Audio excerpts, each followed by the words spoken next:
What's going on, YouTubers? It's a Natural Born Thriller here, welcoming you all to WWE NXT review, the show from May 15th, 2019. Your commentators were Mauro Ranallo, Nigel McGuinness, and this week was the week that Percy Watson was not on commentary because, for those who don't know about this, Percy Watson is gone from WWE. Percy Watson is pursuing some other career outside of WWE, which is good. You know, whatever makes him happy, go right ahead and do it. But he'll be truly missed on NXT for in WWE, what pertains to him being a commentator on NXT. You know, very very underrated commentator, obviously, and I'm gonna miss him. But whatever he's doing, I wish him best of luck. But taking his place for for Percy Watson, basically for Percy Watson, to be alongside with Nigel McGuinness and Mauro Ranallo, WWE Hall of Famer, the Glamazon, Beth Phoenix. And Beth Phoenix was doing pretty decent on commentary for this week on NXT UK. I mean NXT, excuse me. So yeah, welcome to the commentary booth for NXT for Beth Phoenix. She's gonna do wonders. Basically picking up where Percy Watson left off here, but this time with a female perspective in Beth Phoenix. So and they were at Full Sail University at Winter Park, Florida. So let's get to the show. We get the NXT Tag Team Champions. They're going by the Viking Raiders now, with the name Eric and Ivar, because Vince McMahon, it doesn't matter if you're on NXT and on Raw, you gotta go by the names because that's what this man wants. Whatever. But let me calm down now. I'll say more on my rant later on what pertains to this one match I gotta get to. But other than that, let's get to the rest of the match. I mean, the rest of the show, I meant to say. We haven't got to the match yet. This was obviously the opening segment here, where the War Raiders, or the Viking Raiders, whichever you want to call them, they're having an identity crisis here because, Vince McMahon is so out of touch. So they talk about, for weeks they've been on Raw, and they've been promoted to Raw, basically. And they call up Mr. William Regal, the NXT General Manager. So he comes out. So they talk about, they ran through everyone, they beaten everyone, they became tag team champions, and they're out there to relinquish them. Wait a minute, you're not gonna address the Forgotten Sons being you guys down? I thought that was weird. So they handle the belts to William Regal. William Regal starts to talk, and all of a sudden he gets interrupted by the Street Profits, Montel Ford and Angelo Dawkins. And basically they talk about how, no one, and they basically remind the Viking Raiders that they almost beat them and everything. They were this close to almost beating them. And they let the Viking Raiders know that they know that the Street Profits could beat them and everything. And basically reference about them, so what you say, Viking Raiders, if that is your real names. And then the crowds went, oh, like, lame. So the Viking Raiders, they want William Regal to make the match. To put the titles on basically, and we'll get to that later. I think that was the main event, if I'm mistaken. Yeah, it was the main event. I'll get to that later. So yeah, so the match was made. So we'll get to that later. We see a highlight of Matt Riddle defeating Alan Cole, and then we're hoping Roger Strong and all that. Thing where Alan Cole lost to Matt Riddle, and then Undisputed Era's having dissension and all that because of Roger Strong. And then they show what happened after the show went off the air last week, what pertains to Alan Cole and Roger Strong unite each other while Bobby Fish and Kyle O'Reilly trying to calm things down. Also, Roger Strong takes off the armband of Undisputed Era, tosses it to him, and t-shirt off, tosses it to him, and basically says, "I'm done with this group and everything." Then we get to a backstage interview with Kathy Kelly talking to Alan Cole, where it pertains to who's the leader of the group and everything. And basically with Alan Cole, Kyle O'Reilly, and Bobby Fish, and no Roger Strong. So, as this whole thing was going on with Alan Cole talking. Also, let me see some guys rushing behind them because something happened. They said call hospital, something like that, right? And I'm like, what's going on? Like, so I thought Kathy Kelly was gonna it's good. I'm sorry guys, I hate to interrupt, but I gotta see what's going on over there. To basically do a report about what's going on over there. No, none of that. And then Robert Strong comes out of nowhere and goes up to Alan Cole and says, I took care of the Matt Riddle problem. And he shows him the flip flop with Matt Riddle with blood stains on it, basically referencing that he beat up on Matt Riddle. And I'm assuming, based on the guys running to check on someone who got hurt, I'm assuming that was what happened with Matt Riddle, with being beat up by Matt, being up by Roderick Strong. So basically, Alan Cole takes off his Undisputed Era armband and gives it to Roderick Strong and walks him back to the group. Okay. So I guess there's no more problems with the Undisputed Era now.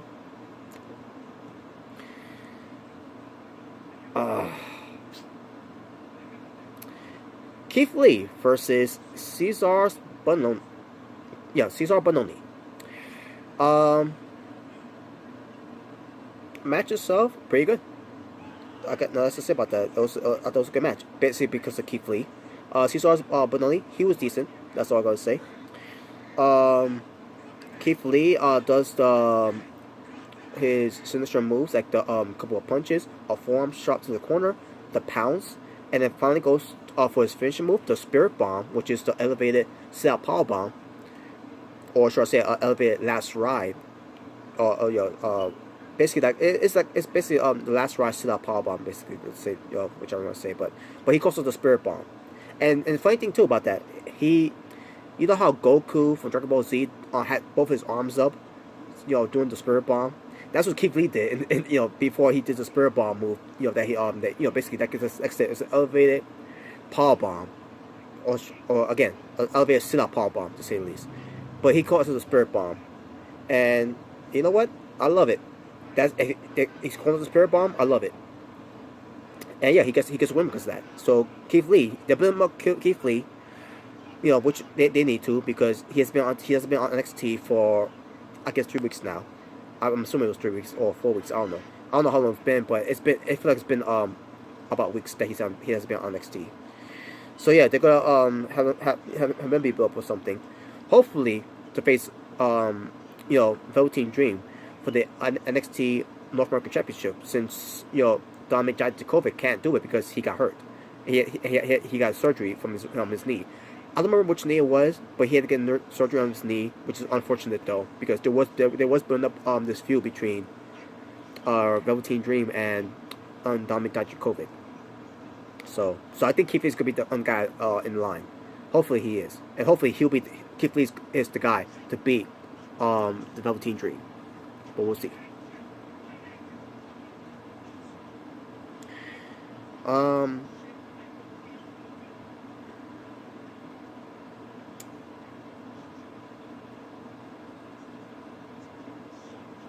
Kathy Kelly, she announced that Shayna Baszler will be taking on Io Shirai on NXT TakeOver 25.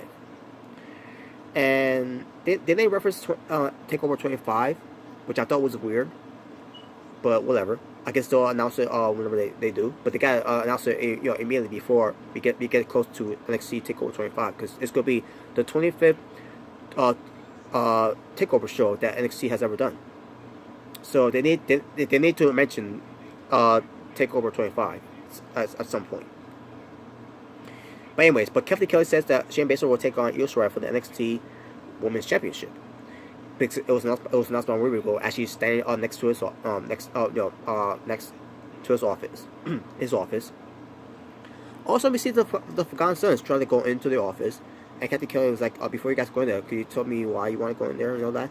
And the Forgotten Sons says to the they're going in there so they got because they're not happy about the Street Profits getting the title shot, and just getting handed the title shots. After what the Forgotten Sons did to the Viking Raiders on the last NXT show. And there you go. And they go into the office, and discuss the whole thing. So, and we'll get to more of that later on too, by the way, what pertains to that whole situation. We get the finals: Kona Reeves versus Kushida, who came back from the future. Just saying. But but yeah, Kushida versus Kona Reeves. Kona Reeves' best match he's ever had because Kushida carried the match. So yeah, Kona Reeves had a good match on the show here. And while this match was going on, Drew Gulak shows up and he wanted to see the performance of Kushida. And basically, obviously Kushida won the match, rightfully so. And Drew Gulak, with his face, he's like, not impressed, and walks away. Okay. But basically, it's going to lead to a feud between Kushida versus Drew Gulak, which I'm assuming it should happen at TakeOver 25. It should happen, and it must happen. Book that match. That match will be incredible. That's the match I would love to see. And there you go. But yeah, Kona Reeves, he had a good match against Kushida, and again, it's not because of him. It's because Kushida, obviously.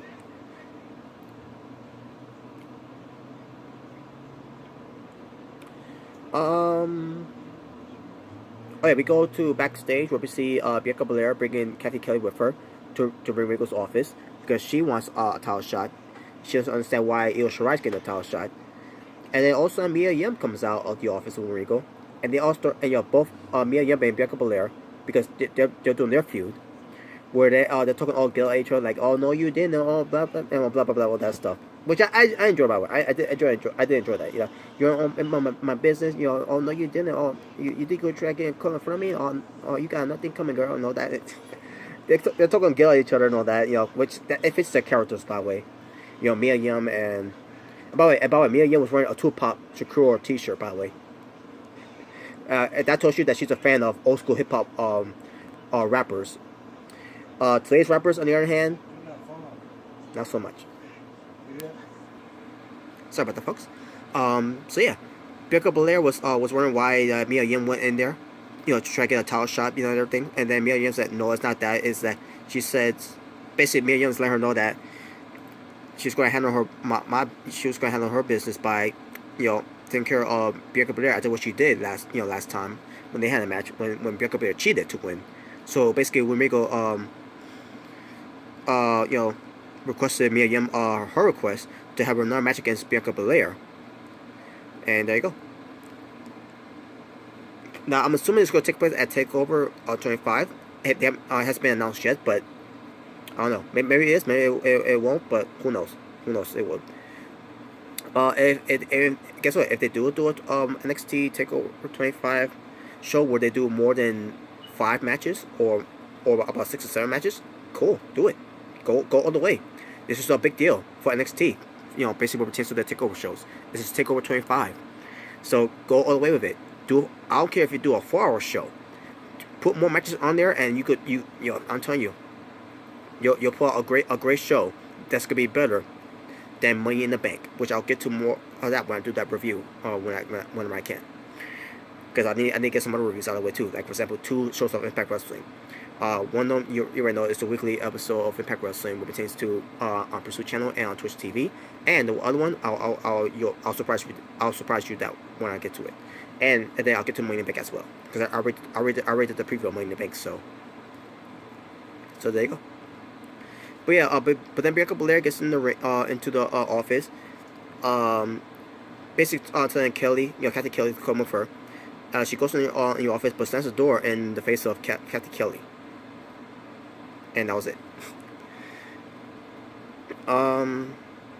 We see Matt Riddle being attended, and then you see John Gargano there to see if he's okay. Joe Gargano walks off. Basically, Matt Riddle was attacked by Roderick Strong. So also, the cameraman asked Gargano a question about if Riddle's okay, and he's like, yeah, he's okay, but he's angry. And he says that he wants to announce that he will be facing Adam Cole for the NXT Championship at TakeOver 25. Yes, I want to see that match again. This time, 1-on-1. they make... Sorry, folks. By the way, if you wonder why I'm doing this in the dark, it's because my brother's had to go for school. So, and I gotta keep my voice down a little bit too, by the way. So, but I'm gonna try my best to. We get Vanessa Bourne, yes, and she's been accompanied by Aaliyah, because Vanessa Bourne is going to go up against this girl named Jessie. Now they said Jessie was from the Mae Young Classic, no, the first Mae Young Classic from 2017.